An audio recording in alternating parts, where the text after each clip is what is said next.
焚き火でマシュマロを炙るのは意外と危ない。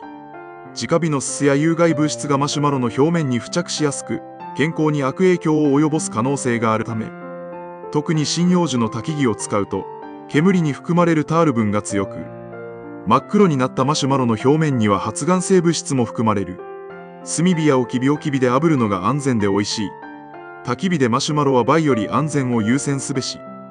美味しく安全に楽しむには炭火がおすすめ。焚き火のマシュマロ、実はリスクが。